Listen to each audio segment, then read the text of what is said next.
Okay. Show me. Alright, fellas, I'm ready to fight. Oh my gosh! That's not me, that's not cockroach Tony Montana!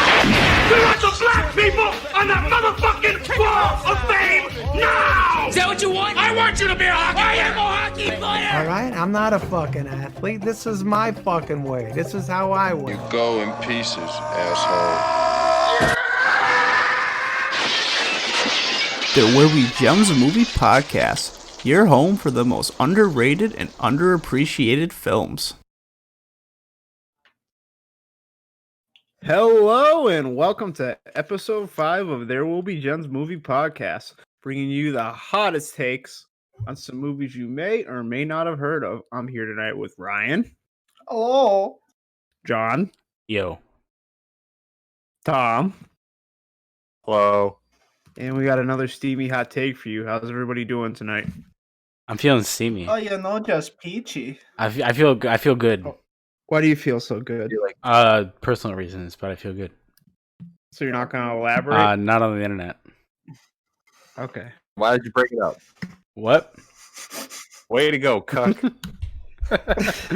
I'll feel good. Why? Can I say cuck? Yeah. I can't tell you. Yeah, John says it every episode.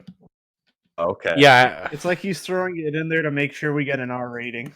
Well, I mean, I was under the understanding that we could say whatever. we want. No, it's like a PG-13. Like we get like one cuck in a One cuck an episode. I think We're at like I was gonna say we cucks. exceeded our cuck limit for the day, Yeah. which is good. I never No, but at the same time, you can pile them up at like the same spot. It doesn't got a count. pile on Oh, that really? cuck. Oh, Kind of. Cuck. Like, yeah, it kind of works that way. You can like say like if you like swear a few times in like 10 seconds or something like that. It's like okay, whatever. That counts as What one. is cuck really a curse word though? Everything's a Circles. curse word in 2020. Yeah, that's true. I mean, Yeah. I've been called a cuck multiple times and I've never been offended. But, Okay, but Well, are you? but are you? I mean, kinda. I was like a cuck unknown to myself. I didn't know I was being cucked. I was just getting cucked. I was the cucky. Cuck. Yeah. I think by the textbook definition, you're not. Oh. Well, like a secret cuck. Like Oh. crouching tiger, hidden cuck. John, isn't this a conversation you should be having with your therapist? I have. I think now we've exceeded the cucks and we need to get back. All to the right. episode. Yeah, we're heading into NC-17 territory. You remember that show Chalk Alright, Zone? so- Yes. We're in cuck zone. I don't. All right, enough. Enough. I knew you were going the second I heard it. I thought he was actually going to talk about Chalk Zone. Me too. I was very excited. to I talk knew about exactly what he was gonna say. All right, I'm done. I promise. that. Love chalk. Yeah, Chalk Zone is pretty good though. I never watched it. I was already kind of not watching Nickelodeon when that came Well, that's out. because you're a As cuck. weird as it. God damn it, All John. right. All right. All right. So what are we? Get the fuck- So, All right. So anybody do something that wasn't totally weird today? I didn't do anything weird. Oh, well, you got kind of weird. but- Well, because I don't want to talk about my evening that I had last night. So yeah, All right. it wasn't by myself. So on that, we get it. So on that note, Tee. Where's Zone. where's this episode going? yeah, let's go back to Chalk. Yeah, so Zone. anyways, Chalk Let's go Zone. back to Chalk. Yeah, Chalk Zone was a great show that only lasted 3 seasons on Nickelodeon, something like that. I don't know. I don't Yeah, know. something like that. But I wasn't- they were one of the first shows to have ethnic diversity. Is Did that they? yeah? I don't Yeah, know. That's- I was gonna say I'm pretty sure it's Captain Planet and stuff like that. Well, I remember. There was a bunch of shows before that were like live action that had a lot of. Yeah, I ethnic was just- diversity. I was just saying The magic. Yeah, Magic School Bus. shit, Bus? but I'm pretty sure he had a friend named Princess? Penny and she was Hispanic. Princess, yeah. That's pretty chill. Just so everyone knows, Remember Chalk Zone went for Pinto? 9 seasons. 9 seasons? Oh wait, Yeah. yeah, 9 seasons. Yeah. Oh no, sorry, 5 seasons. Oh yeah, Oh, It's a long movie. yeah, like what? yeah. It was 5 seasons. The years are just stretched out weird because it looks like they got canceled and came back or something. Oh, I don't think we have hockey for 2 weeks. Apparently, Yeah, they I saw that. they shut that off with drinks and mass. God, I wish somebody would shut me down. Anyways, I'm glad the week I could go. Yeah. Shut the hell up. So, as I was thinking the other day about some stuff I want to watch when I'm done watching horror every day in October, I was thinking about a lot about blind spot movies, like stuff I haven't seen that I really should have seen by now, or like different genres of film that like I've kind of neglected. So I was thinking maybe we could talk about some of the blind stuff on all of our lists. who wants to go first? Not me. It was my idea, so I don't have to go first. So the Blind Side with Sandra Bullock. is that not It's not. I saw it in movie in theaters. That's how old I am. I don't even know what I've movie seen that that is. I would say my biggest though is The Godfather Part 2. As I've seen the first one, and then I'm like, yeah, I'll watch the second one, and then just forgot. What do you actually think about the first one? It's really good. You think it's like best movie ever good? No, I think the best movie ever made is Good, Bad, the Ugly. Like in terms of like pure technical, like skill and scope, yeah. I think that's the best movie ever made. That's actually like one of the things on my blind spot, like that whole Leone trilogy. I almost bought like the complete like collection of it. Yeah. But the carrot, like those. yeah, I haven't seen like any of them. Like westerns is my biggest. Oh blind spot. wow. Really? Yeah. Oh wow. You're missing Yeah, out. they're pretty dope. Yeah. Especially like the old Clint Eastwood Yes. ones. Those are pretty great. Yeah, Oh, like absolutely. Like John Wayne. I haven't seen like any of those. I've seen Dirty Harry. That's it. Oh, I mean, Dirty Harry's really good. Those. That's like it. Yeah. So that trilogy's they're so long at the end. Like the last two of them, I know the first one's not that long. What, the Good, Bad, the Ugly trilogy? Yeah.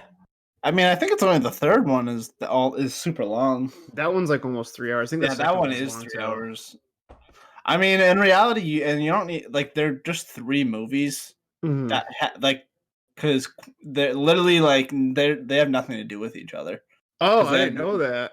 Yeah, I thought they were it's all- literally just Clint Eastwood, just like the wandering. I think it's like from like the Wandering Stranger or some shit like that. Yeah. But like literally, like there's actors who play one role in one of them, and then the next movie they're the villain. Like, but it's not like they're the same person. Yeah. Yeah. That is not a choice I expected for you for best movie ever. I just think it's brilliant. Yeah. Honestly, like I've only watched both of those movies. Godfather. I banged out The Godfather and The Godfather 2 both in one day. Like I just said, I'm just gonna fucking watch these 2 3-hour movies back to back and deal with it. And I don't know. I don't think that like the first Godfather's like it's obviously really good, but I don't think it's like as good as it's made out to be. I also think that's a poor way. I think that's also kind of a poor way to watch them. Like 6 hours, just like in. I like the second one better though. I like the second one better though. Yeah, I just think it's just like time to digest because I think if you just jump right into the second one, you're gonna be like, okay. Oh. I never thought of it that way.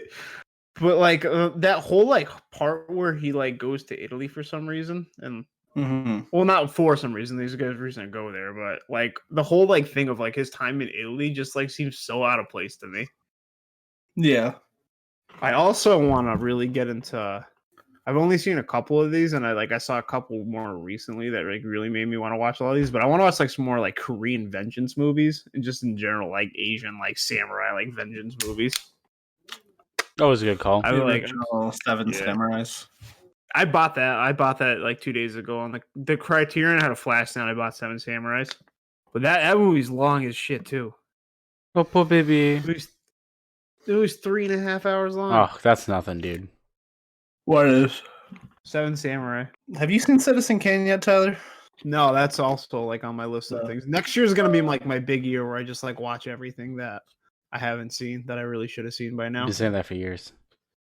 Yeah, but the thing is, all right. So this is like I'm really as a collector, like I'm really weird about a lot of this stuff. Where it's I want to watch Citizen Kane, but Citizen Kane's not a movie I'm gonna like watch all the time. And I hate buying shit and just having it like sit on my shelf. And that happens a lot of time when I finally pick up something that I liked a lot of that I like just happened to watch like not that long ago. Yeah. So it's unlikely I'm just gonna want to watch it again. So it's like, yeah, I could just like watch Citizen Kane for free, but I might rather own Citizen Kane than watch it. I think And just if like what that movie like means to cinema, it's more of a travesty. You haven't seen it.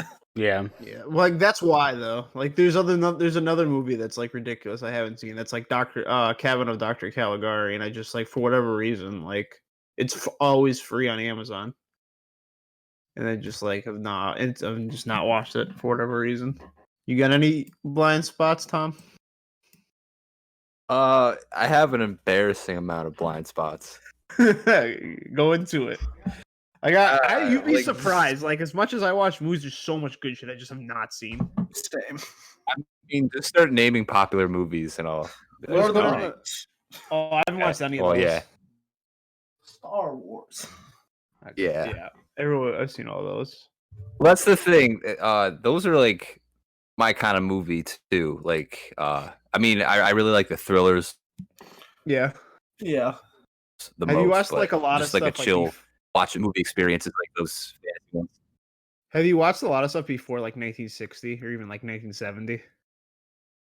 No, to be honest, I feel like the quality of acting is often a lot more over the top, and it kind of takes me out of it. So, like, the story's got to be really compelling. Yeah. It's a thing that definitely like comes with it too, because there's stuff I like watched like a long time ago that I just like that was not good. That's like considered some of the best stuff of all time. And if I go back now and watch like a lot of the stuff from that era, like it doesn't bother me at all. But even I totally get what you're saying about stuff being like over the top. Like there's way less like restrained stuff, but sometimes you find like the people that could like actually act, like Audrey Hepburn's like one that struck out to me. She's in this horror movie from the 60s. I really like. It was the one I was. Yeah, like I was thinking there's about her when you started talking about people like that. yeah, there's acting and then there's acting. Right. Maybe like for me, we were just talking about Lord of the Rings and Star Wars. Probably like Avatar, I think is one for me. Same. I've never seen it. Yeah, I've never seen it. It made a lot of money. I've never seen it. I have no plans to fucking Neither, watch it. yeah. I've never seen it either, but that doesn't really strike one out to me as something that like is a must see. You know what I mean? Like I guess there's like a lot of political reasons. If I could go watch that in IMAX, I may be tempted. But besides that, I don't think like watching it at home. It's going to be all that special. Yeah, it's like 11 years old. I think it's like a movie you literally like. If you can go watch it in theaters, Yeah, I would go watch it. But like, I'm not gonna go fucking buy Avatar and go spend 4 hours watching this movie. I just don't care enough. I never heard one person talk about that movie when it came out. Like not one. Right. I'm super curious about it, and I just really like being immersed in those like fictional worlds like Star Wars, Lord of the Rings, and stuff. And I love Sigourney Those Weaver. movies I think are really hard to do right. Yeah, like when they've remade Star Wars, or not remade, when they've tried to extend Star Wars, didn't turn out well. That's Disney, not Lucas. Or when they tried to extend Lord of the Rings, it didn't turn. The Hobbit's all those were right. bad. They're all right. First Hobbit movie was good. They literally made a 3-part movie out of the shortest book. They did it though. They did it. And yeah, they did it. It doesn't mean it was good. I know they totally did. Dog was awful. Yeah. Then we have these 3 chunky books. All right, 1 book a movie. Oh yeah, we have this one like extra book that kind of gives backstory. 3 fucking movies, and also Benedict Cumberbatch is a dragon. Well, that was a good call on their part. Was it? Did you ever see like the CG like capture for it? And he's just like crawling around on the ground and shit. It's hilarious. My favorite behind the scenes. Why do they even need to do a CG capture for it? It's a fucking dragon. For the facial expressions. Why couldn't they just get a real dragon? Well, that would have worked better. Yeah. I feel like I would have just trusted whatever the animators could have done. Yeah, just have at it, boys. Benedict Cumberbatch insisted that he did that. and he did it, and he got on the ground and acted like a dragon. He rubbed Vaseline on his belly. It's the what? Slide around so he didn't chafe. Oh, what? They gave him a pile of gold. Basically, yeah. What do you mean? What? What? Dragons sit on gold. That What do you is mean? true. Yeah. I think I'd watch the Lord of the Ring movies, but I have no plans to watch The Hobbit. I'll watch the Lord of the Ring movies with you. I love those movies. I watched them once, all in one day. That's aggressive. Yikes. Yeah, that's like almost 12 hours. If you're watching, I think if you watch the extended, so. yeah, if you watch the extended editions, No, yeah. it was just the regular Okay, versions. yeah. Well, the extended one's better, so watch those. I did it because I told my coworker I had never seen Lord of the Rings and he had never seen Star Wars. I'm like, all right, so I'm gonna go home and watch all Lord of the Rings, and you're gonna watch Star Wars. I watched all Lord of the Rings. He's like, I'm not watching Star Wars. I'm like, you're Dick. Wow. Yeah, what a day! What a day! Just watching Yeah. Lord of the Rings for nothing. Like, I don't love like the Star Wars movies, but imagine like what a chore it is to just watch the Star Wars movies. Yeah, I like the Star Wars movies, but I'll never sit there and watch all of them in one day. Yeah, but like you've never seen them. Like, what a chore it must be to watch. I can't like, imagine this- not seeing those movies. I don't know. You would have seen it by accident at some point, right? I mean, they're very pop culturally, so you'd figure you'd see them at least on TV or something. Like I saw them as a kid. Like my dad had all the I've never VHS, so seen it on TV. I've seen them on. They used to play Yeah. on TV all the time. I Yeah. don't know. I don't know. I think Fox used to play them too. Well, not anymore. Well, yeah, Fox still yeah, exists. yeah. What a world we live in. Now you can just Now watch it on Fox Disney. can play. Yeah, that's true. Now you can just watch it on Disney That Plus. is true. I think that's their plan. Well, yes, Tyler. That is the Thank $9 you. billion plan. No problem. Jesus. So I- this is about time we get into the cemetery, Yeah. man. I'm the watchman of the Buffalora Cemetery. My name's Francesco Dellamorte.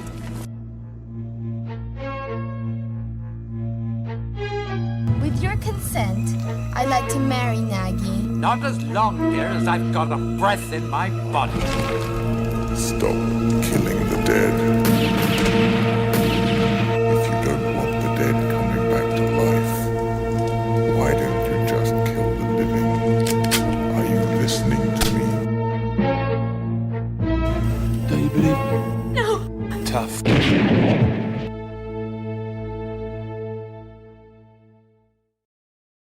All right. So, initial thoughts on cemetery. I man. actually liked it. Yeah, I enjoyed Yeah, it. yeah, solid. I was kind of like, for me, it was like kind of felt like two different movies. Yeah, You know? that's it. Absolutely is. Yeah. I have a lot to like say Yeah. about it. Like prior to even discussing it.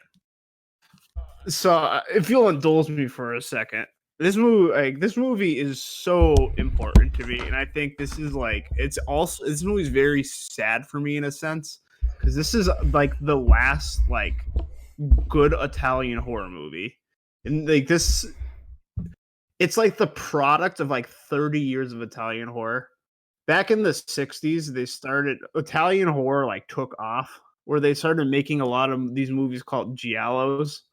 They're all based off of little pop novels in Italy, and they would just adapt these stories, and they'd always just be these murder mysteries like black glove killers. It's like your grandma watching Mary Higgins Clark, but that's how they did. That was their movies, and like you had all these great movies come out through the 60s and 70s, and they were fine, and they're always like super musical, like super over the top, super sexual. That's super violent. That's like all Italian filmmaking, and that's kind of like why you see it like that in this movie. Mhm. But they started to like really take off in the 70s and then kind of like morph their own way. Some of these like really important directors like kind of took the themes of it and started to make more horror movies. Like that's why you got stuff like Suspiria, which is like super loud, super violent, all that stuff. And it was like all based off of this like subgenre. And like this is actually what also inspired like the American slashers. They refined it and made it like a lot faster and like cut out the stories and just made it about the kills. So like in a way, the roots of this like was inspired by like like the roots of horror history was kind of like inspired by what led to this. And now back to like the point of all that. So all these Italian guys like all work together, and they all kind of like led the next generation. And this guy started working with like a lot of the best guys in the late 70s who worked with like the best guys in the 60s. And it was always like kind of a pass the torch thing. And this was like the next guy. He had made like 4 or 5 movies, then he made this, and people like in the horror community fucking love this movie. It's kind of like a combination of like the last 30 years that got us there. So for that reason, this movie's very important to me. Brilliant. Yeah. Thank you. You're welcome. So yeah, I like this movie. It was good. I didn't hate watching it. I just thought, like, or kind of like Ryan said, it felt like 2 different movies.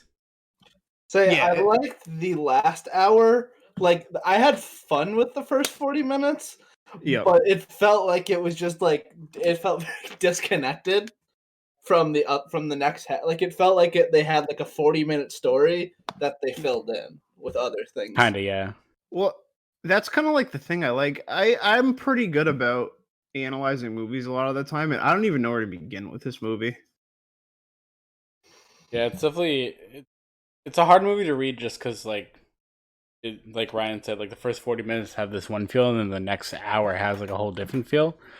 It's like it starts off as this like, you know, like romp in the cemetery, this guy just killing zombies, I guess, and then it turns into like a whole different movie after that. Basically, yeah, it's almost like a I don't even know what kind of movie. Yeah, that's what like kind of makes it. I think that's like what kind of makes it work for me in a sense, and like why I like it so much. It has this very like arbitrary, like almost like otherworldly, like Lynchian type feel to me, but it's presented like an Evil Dead movie. Kinda, yeah. So it's like it's like that's like the first like especially very much in like the first half, like it's super Evil Dead-y. Yeah. Yeah, it's like it's really interesting to me to see a movie like take kind of that like kind of existential, like arbitrary tone, but also present it as a comedy first. Yeah. Yeah, and like through what like Italian movies morphed into, this is like it's the perfect product of all of those, and this was the last one. Like nobody made anything after this. Like there was no passing of the torch. People just stopped making movies apparently. And a lot of the older guys just kept making bad ones late into their careers. But I'm not like, what do you think this movie is actually about? If I feel like we'll spoil it if we can. Yeah, because I have what I think it happened. But if I say it, it's literally we're talking about like 10 minutes before the end. Yeah, like I kind of have like a hot take on this I've never like had before, because I didn't want to like I want to at least try to like come up with like a theory of what I think's like going on in this movie. Yeah. But do you feel like this movie is like mostly metaphorical? Do you feel like there's just like things happening? Completely metaphorical. Yeah, it has to be with the way it like progresses. So I got 2 different thoughts on that, but one I can't speak to right now. Yeah. Because the name, if it helps, the name actually means love and death. That's what Dellamorte translates to. For death, for love, or something. I think it's love and death. I don't know. I should have looked that up to be sure. But I thought that's what it translated to when I looked it up. It was like for death, for love, or that makes more. Yeah, I think like that. Yeah, I think that makes the most sense anyway. But yeah, do you feel like everybody? I don't even know where. It's so hard to talk about this, like, because this movie's not really like linear either. It's not, no. Like but it is, but isn't. But yeah, I know what you mean. What did you think of the characters? Like, what about the main guy, Rupert Everett? He was a guy, man. Whoa. I mean, I enjoyed his character. Yeah. It was definitely someone I was happy to follow around. Yeah, he was very likable. Like he was cool. He had like a friend who was retarded. Yeah. So I enjoyed Nagi. Yeah, I have actually a really interesting idea about what Nagi is. I have no idea. That actually what Mariah had brought up because I had watched it with her. Oh man, dude. She thinks it was like the weirdest movie. Yeah, I mean, like in some aspect, yeah. It's like this is the movie. This is the movie Tyler picked.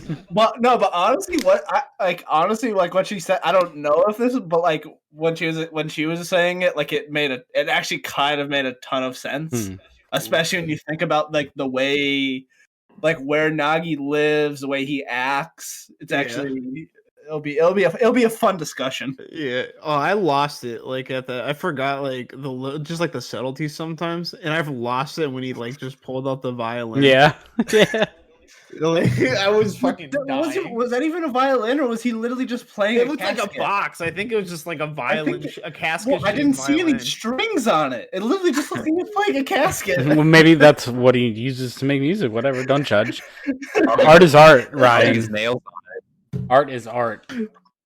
Also, before we get Tyler, is this movie dubbed or like 100%. did they just like do it in America? The only one, the only English actor is Rupert Everett. But it doesn't look dubbed, which is what confused the fucking hell out of me. I'm like, I know this is Italian, but why does everyone speak in English? Because like even when like other people were talking, it looked like it matched up. Yeah, I was very confused. So this is like a very common thing with like Italian movies too. For most of the time, like throughout the 70s and 80s, they literally weren't allowed to record with sound because Italy wanted to control what people were hearing. So all their movies were like shot completely soundless, and the same actors and actresses came in and redubbed them later. Oh yeah, I remember you telling me about that. It's kind of weird. Yeah. Yeah, like I've heard like interviews about like Suspiria. She's like, "Yeah, I'm trying to do your scene," and you'd hear someone, and there's just someone like building a set in the background, and you can hear their hammer banging, but they weren't recording with sound. So the Italians were like, "Time is money." Efficient. Time is money. We need spaghetti. That's true. Yeah. Good old pasta. Yeah, it's I don't know, it's weird, but I know Rupert Everett's the only American actor, and they got him specifically because. You ever heard of Dylan? British, well, you guys ever heard James of Dylan Dog? Oh my god! I just want to throw that out there. You guys ever heard of Dylan Dog? Well, yeah, like the based off of the comic book, yeah. With Brandon Routh. So Dylan Dog, this and Dylan Dog are based off the same source material, and when they made Dylan Dog. They just like whoever made it just like the way Rupert Everett looks for some reason. So they used him like specifically, and it was well known like that the image was based off of Rupert Everett. So then a couple years later, when they made this, we're like, let's get Rupert Everett to play Cemetery Man, and that's how Rupert Everett got in this movie. Yeah, I mean, yeah, he does kind of look like him. Yeah. Yeah. So what do you think was going on with like the girl that like showed up? That's recurring throughout the whole movie. I don't like her nipples. I'm just gonna say it. She's got the best boobs of the 90s. Yeah, boobs, but not nips. You know, it's all about that centerfold. You know, that girl is like next level of like human evolution hot. I don't know, but she had pancake nips, dude. I felt like I was at fucking IHOP. I don't know. IHOP. Yeah. They're huge. Yeah, You gotta fix that aspect ratio. Exactly. Then that those titties were all nips. You know, it was like 90% nip. It was like all areola. Well, I don't know, man. I thought they're a nice pair of cans. Well, yeah, I don't know. It's so hard to tell. Yeah, that was too much. About the cans. Okay, I thought she was. Like metaphorically, like she was supposed to be someone from his past. The way she shows up as 3 different characters. Yeah. Which I was like, what's going on? Especially the way like she ends as a person. I took it as like that's the way he severed it. Like that's how he was able to like separate the relationship. Was like him literally like killing her. Yeah. I don't know. I don't know. I really know how to like now. Like we can kind of like go down certain paths to navigate. I think is the best way because like just the way it is like non-linear in certain aspects. Yeah, it's really there's so do you think there's a chance that there's just actually nothing going on in this movie and he just like it's just doing things? I mean, I could just go. I mean, if we were just go straight into spoilers, like I have like because like you're saying, like I don't know how you want to go about discussing it. Yeah. All right. Especially because like let's just try to give an overview first, and we'll just like go into spoilers because this movie. This movie's really hard we'll to do talk a about quick spoilers. rundown. Yeah. So at the core of this movie, you have Francisco Delamorte. Yeah. I want to say Franco. Oh, it's his friend. Yeah, friend. Okay. Franco's So at the core of this, you have Francisco, who's the keeper of the Buffalori Cemetery. Buffalo soldier.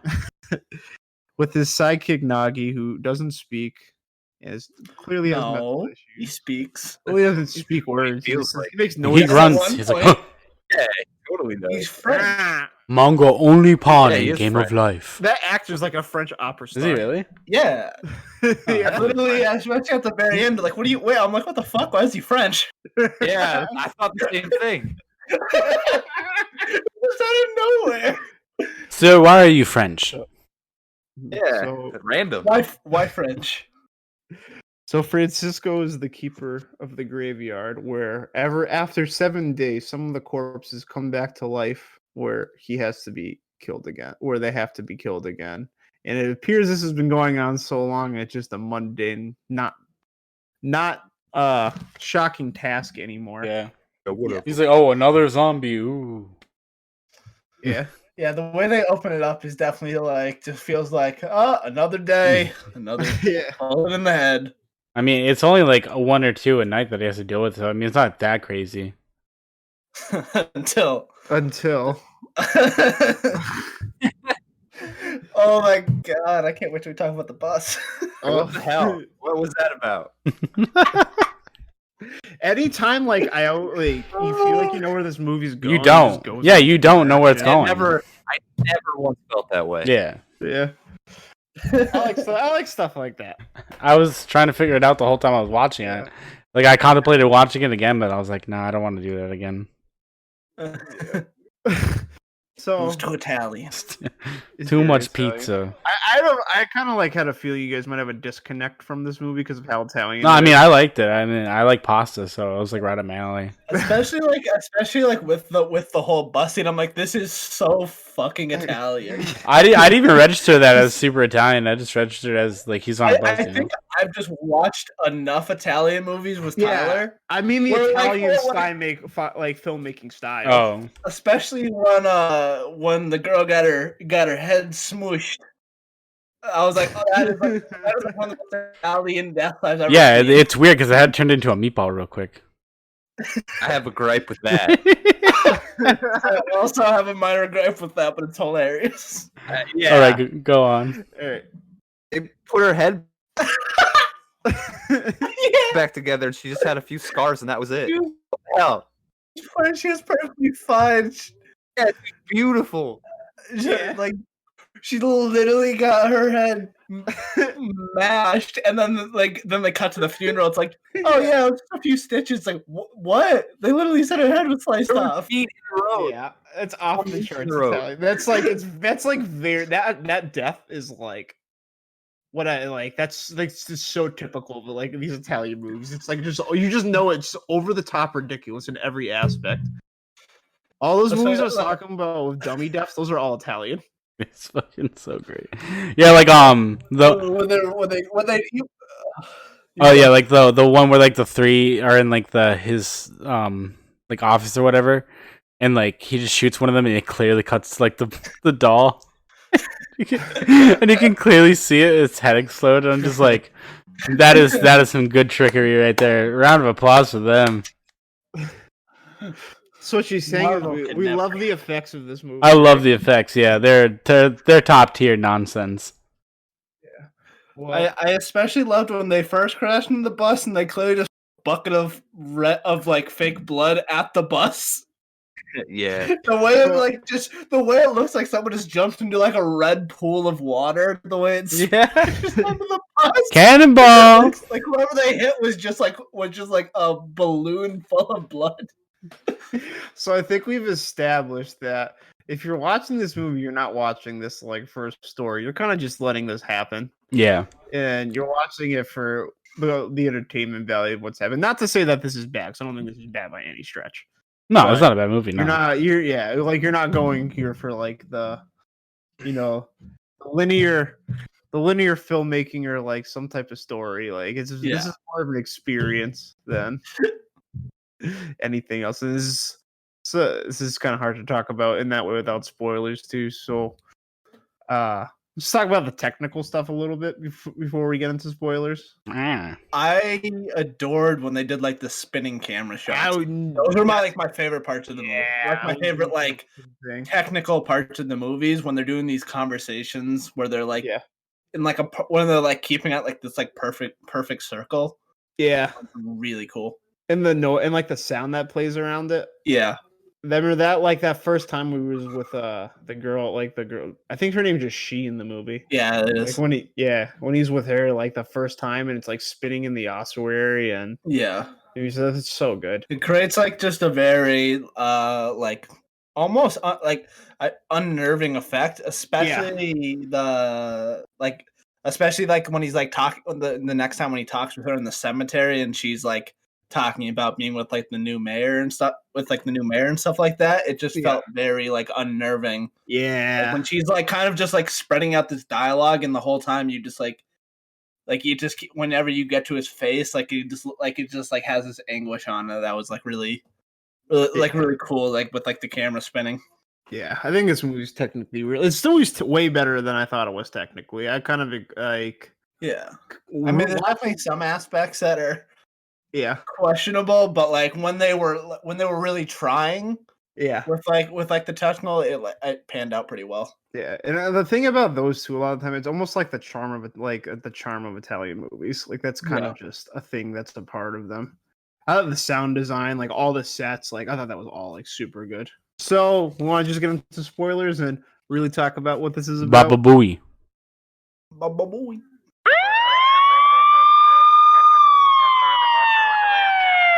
Holler if you hear me! Whoa, slow down there, Chief. Looks like we are entering spoiler territory. If you have not seen this film and would prefer for it not to be spoiled, you may want to consider skipping to the timestamp provided below. Thanks for listening. All right, somebody else start off with their hot take on what Cemetery Man's really about.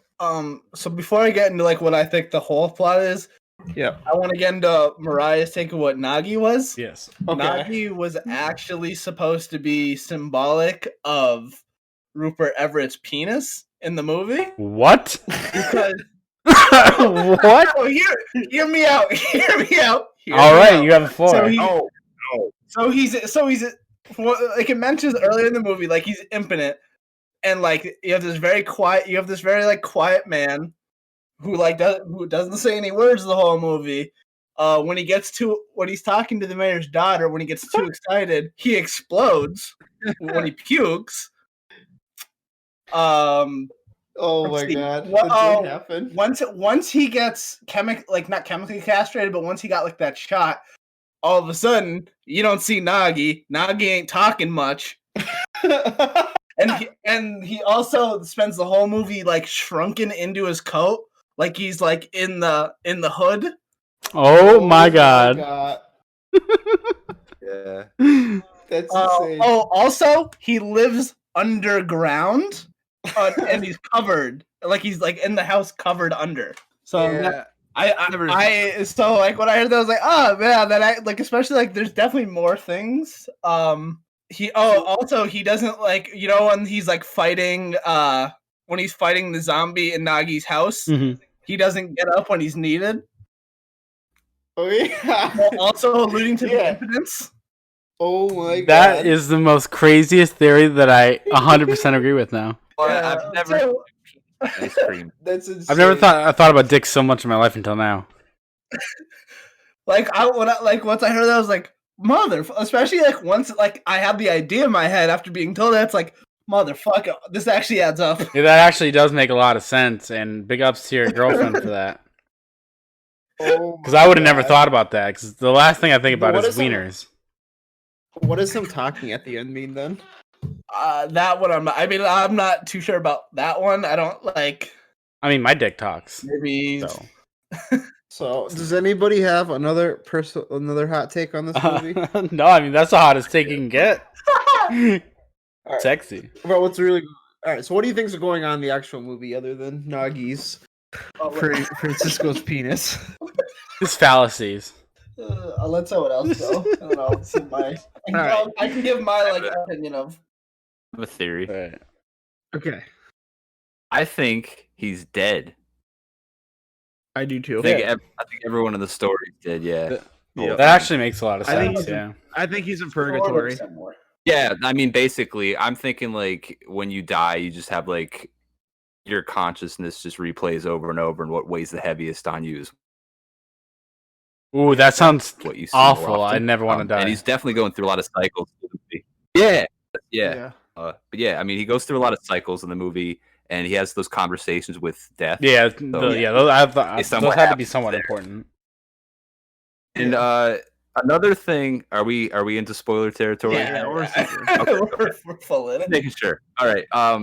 The whole when they come back every 7 days after they die was like the beginning and end of the cycle for me. And since they were in a snow globe, I thought of it as like shaking the snow globe and like the snow going up in the air and then settling at the end. That makes sense. Yeah. I was thinking. I felt like everyone that dies just came back. Would just come back as like another thing. Like, and it was just a never-ending cycle. And he's just like in the cemetery. You don't know how long he's been there, and like he doesn't really does he just exist there? I know we talked about his mother at one point, but there's a part I kind of feel like he just like has always existed there. Right, yeah.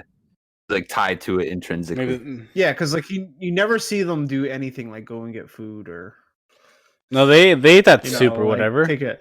Yeah, well, they went to like meet the guy they went to meet the guy like one time like for lunch, but like you never see them. Yeah, Nagi was munching some ice cream. Fucking dickhead. Oh man, I fucking love that part where he throws up on the girl. It's really funny. It's disgusting. That guy's facial expressions are so good. They're oh god, it was a 10 out of 10 moment for me. So I'm watching this, I'm like, is this dude about to like puke on this girl? Is this Scary Movie 4? And then the guy literally just shows up on the motorcycle and just picks her up. Yeah, like covered in puke. Yeah, I thought the motorcycle zombie was pretty cool. He just like he had like motorcycle bits like in him, which I thought was like a really cool visual. Yeah. I like that. I thought that was cool. Yeah. I like the zombies. John, do you have like the same take as them, or do you think he's dead the whole time? Yeah, it makes the most sense to me because like everyone's saying, like everything that's going on like with him, it just doesn't make sense. I mean, I know it's not the real word, but you know what I mean. But like, especially when it cuts to like that snow globe part too, because you kind of like think about it, you're like, well, was this all just like a fabrication of something? Like, was this one man's like hell that he was reliving every day because like. Yeah, that's why I think he's in. Yeah, like he loved that girl. She died, and then she kept showing up again. You know. So I have a different take on it. I think Franco is actually who the movie's about, and the entire time we're spending it in his mind, and he's like in a coma the whole time. And like some of the events that are happening throughout the movie are like tied to real life events for him.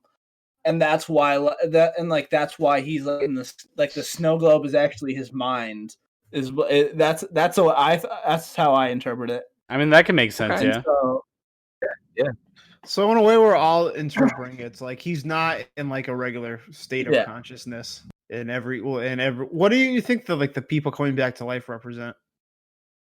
I don't necessarily know how I don't like have nothing to take like one way. Yeah, that's where it goes. Like that's where it's like it's tough because like you can have a theory overall. It's a lot, or like Yeah. his uniform, but I don't like know what a lot of these things are supposed to represent. Yeah. Obviously, the girl like represents someone who was like important to him when he was like a conscious person. Yeah, and then her husband Yeah. coming back See, I was was like maybe that was he was banging a married woman, and like the husband came home and caught them. What do you think about like her personality, like just changing to like different? But like, even if she's coming back, how she just comes back as like a different person, but like not just specifically a different person, but like an opposite of the last person. I thought it was interesting. Just because like every time you see her, it's almost like you said, like a different character. So basically, like every time she comes back, it's like I love you, but like there's also like this thing too, like like the second girl, like whatever her name was that time, and she was all like, yeah, like let's get married and stuff like that, and then like the next day he gets like castrated or whatever, and then the impotence. Yeah. Then like the first one, she was like overly sexualized by like the cemetery. So like I think it's just like interesting thing about what the versions of her mean to him. Yeah. And So- like what? Go ahead. I think she is actually like her final, like in her final incarnation when she's an escort. I think that's what she actually is, and that's Wait. why she's like saying I love you, like all these things she's playing into like what he wants, because obviously he's like paying for it. Mm-hmm. And then he actually in real life he actually like murdered her. Like that's what with like the fire and stuff, and like that's supposed to be him. Yeah. Like him like that actually happened. Like because I think there's parts of the movie that happened to him in real life, Mm-hmm. and then he's playing back like when he like shoots all those people like in a dream sequence. I think that's him. Like he actually did that. Yeah. And that's why he like wakes up like because he only like one of the few times like he actually leaves like early like early in the movie. And that it's like in this weird dream state that doesn't really make sense. And I think like that's him remembering him going on like a shooting spree for like some reason that I can't exactly tie that to, but I think that's what like in my interpretation like that's where that Boy, if I had a dollar for any time I wanted to go on a shooting spree. Yeah, like this goes like a lot of places where it's hard to like connect together, like what's actually going on. Yeah, he just murders like 4 people in a hospital. I love like that. just I don't one know what after it means, but I fucking just love one it. after another. Yep.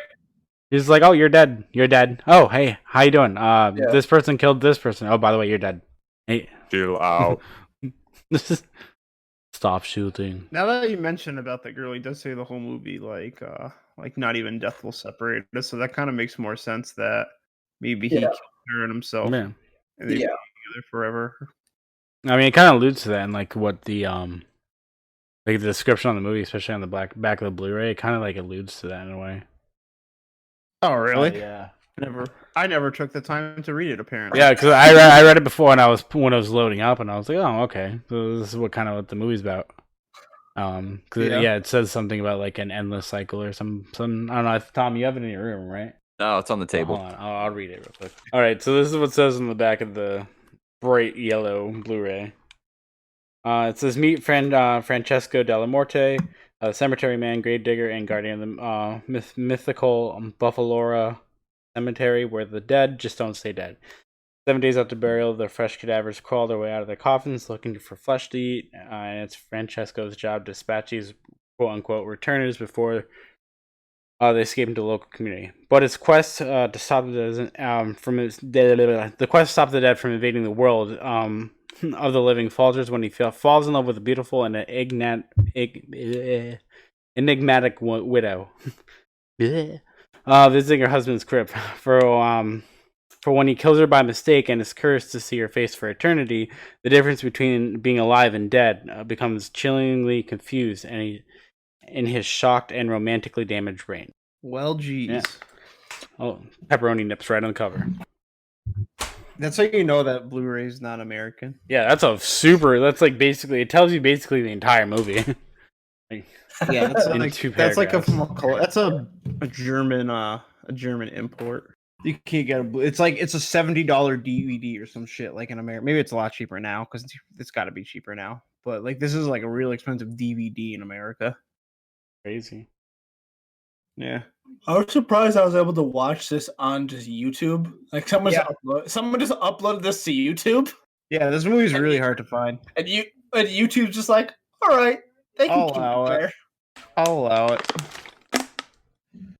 Yeah, you could watch Shallow Grave on YouTube too. That's crazy. Didn't know what name. Yeah. But yeah, so like that synopsis basically gives like the entire premise of the movie away. So what do you think some of the characters might mean outside of like Nagi and She and Rupert, like the mayor,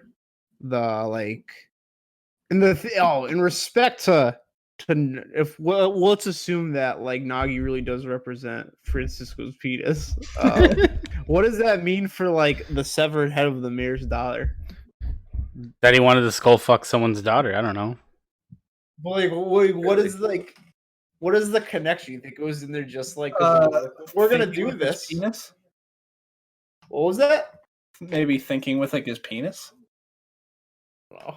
He fucked someone in the cemetery. He was already thinking with his dick. Very simplistic, but like because I think this movie is like literally like everything that's going on is like symbolic. Is also why like I can actually believe that Nagi is like one like because like I'm saying I think the whole movie is like Franco in a coma. And like he's kind of like I think that also helps with like kind of the disconnect with a lot of the movie. Yeah, like he's kind of going over like just like moments of his life, like that's why everything kind of feels like jumbled. Nothing kind of very little flows together from like certain scenes to certain scenes. Yeah, most of the time that's not it's like such a big complaint in a movie for me, but I really like the way they use it here. Yeah. That's something that like immediately like takes me out of a movie usually. Yeah. It definitely didn't pull me out. So do you think the stuff with the head was like floating around and like eating like his fucking like is it like her dad's throat out? Like I mean, I don't know. It's like I feel like there's so much there, but I have no idea what it's when the head was following him on the ground, just like kind of like chinning its way to victory, I was like, what is this? Why? I love it when they like open the body. They open the casket too for like some type of excavate. I don't know what was it for. He's like just casually smoking a cigarette over his headless daughter's body. They just like open it and like it just has no head. Yeah, just so no head. It's also just the way he like casually. It's like where's the head? I don't know. And the way also the cameraman goes, so you want me to shoot him from the neck down? Yeah, I mean, yeah, you're not wrong. Which is tough. Yeah, it was good stuff. This movie came out in '94, so you figure we didn't get it. Yeah, 2 years later, it finally got to America and played on like 7 screens across the country. Oof. Like one weekend. That was like no more. Yeah, this was like a video store movie. Yeah, it was Yeah, the special effects were this top is as notch. hidden as can be. I love the special effects in this. They do age pretty well. Like it's corny. This movie looks like it's supposed to be a lot cornier than it is. You can definitely tell like it's a little comic booky. So Yeah. I mean, it was fine. There wasn't anything I didn't like about it. Like yeah, the effects like look corny, but they play along with what's going on, so it's fine. Yeah. Like Well, except for that one zombie getting shot. Some of the effects are really good. Yeah, like Some of the effects were like actually good before they got to like the dummy deaths and stuff. Like there was the scene dummy like they had the wisps floating around, like the little blue things. Yeah. I mean, you could clearly see the wire, but like they must have poured alcohol into something and had it burned to get that blue flame. But it was really cool. Yeah, those parts are cool, but definitely the dummy deaths that are very obvious. I think a lot of the gore is pretty good. Yeah, the gore's actually pretty very top notch. Yeah, I liked it. Yeah. Like it looked good, you know. I mean, the movie's only 20 6 years old, so it's not like crazy old. Yeah. I also feel like it benefits because it was like on that. It was like at like the cusp of like I feel like when practical effects were probably at like their height because like CG looks fucking god awful from back then for the most part. I'm looking at you, mummy. Like, but it wasn't like easy, it wasn't easily enough to do to or like, all right, we'll do it in CG. Like it was kind of like in that it was definitely still before CG became like the what's the go-to, like the business standard, standard of movies. Yeah. Because like the only movies that like really had CG, like had like big CG back then was like shit like Jurassic Park, which like they did a ton of practical stuff for that. Yeah. And then like they could actually afford to have somewhat comparable CG in that.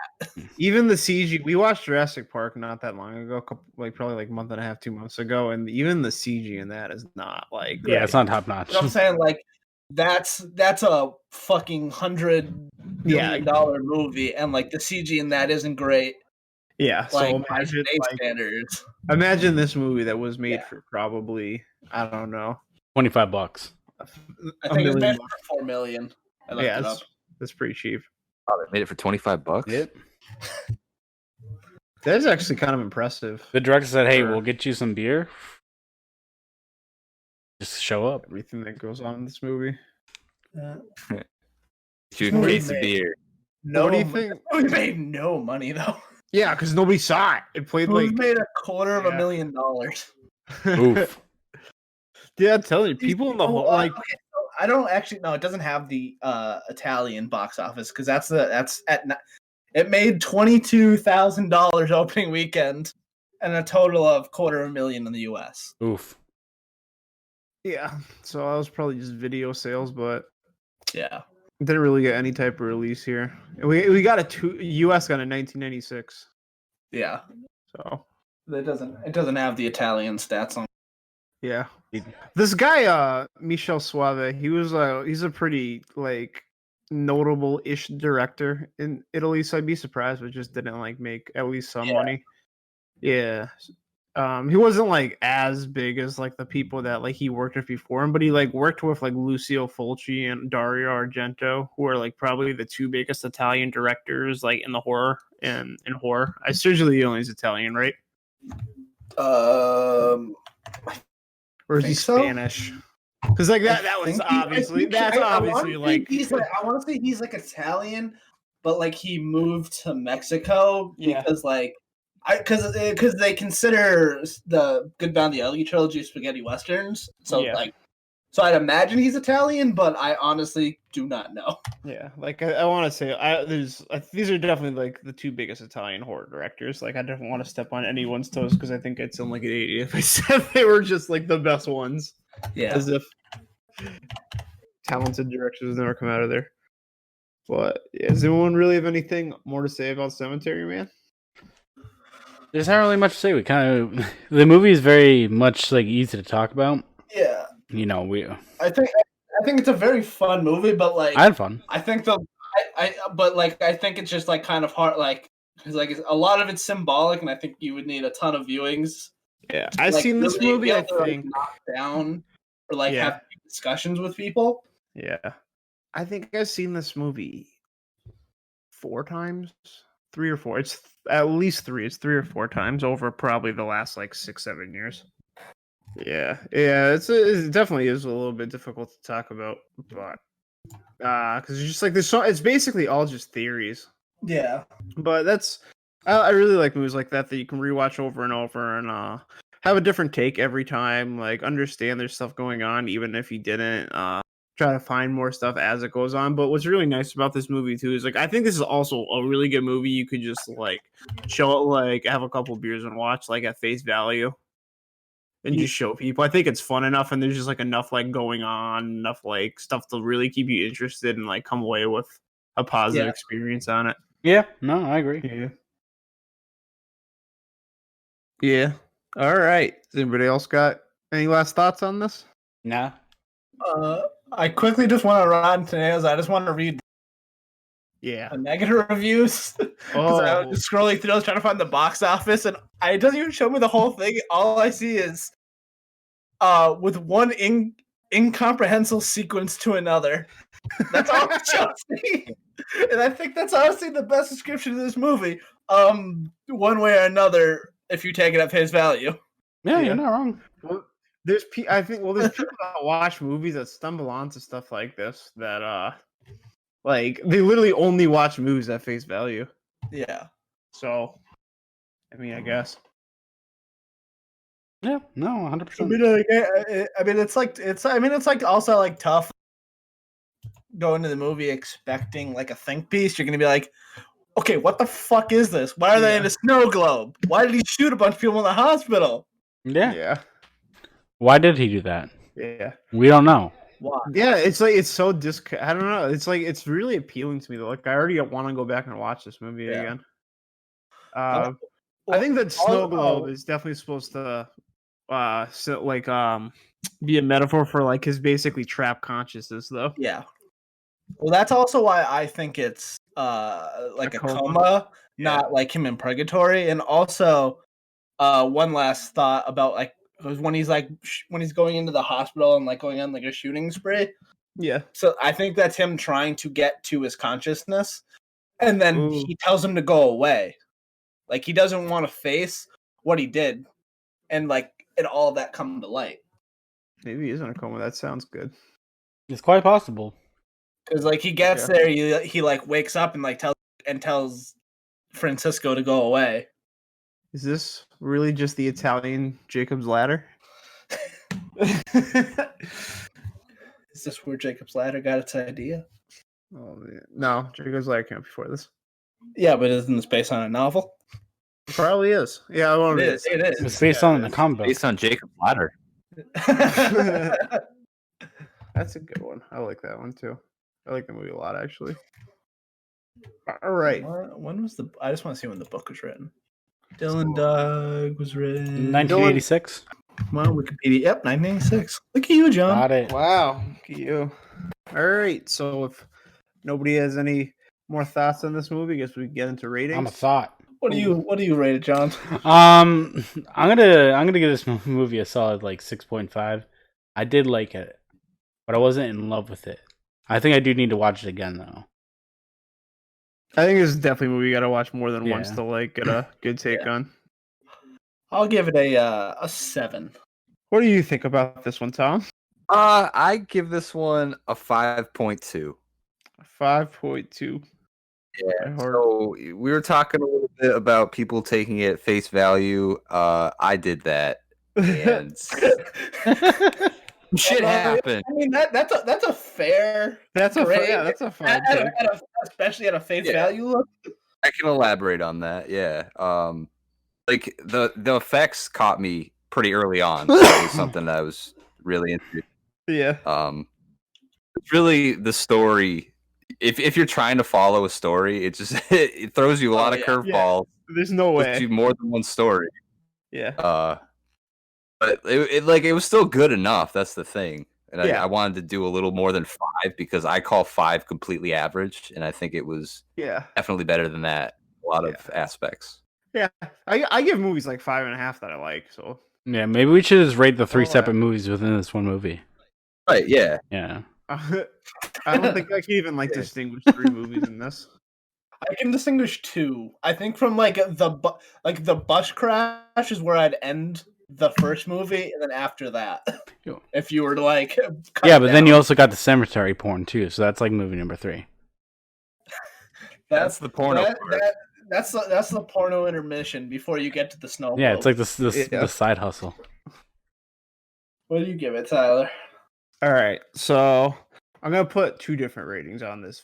So this is like the fun rating. So if we were talking in terms of purely only horror movies, if we're like going like a ranked system, where like you're just talking your own genre and things like actually being a horror movie, whereas like something that's like a thriller and kind of a horror movie, like they get weighted less. If we're talking in that world and just horror movies, I think this movie is straight up a 10 out of 10.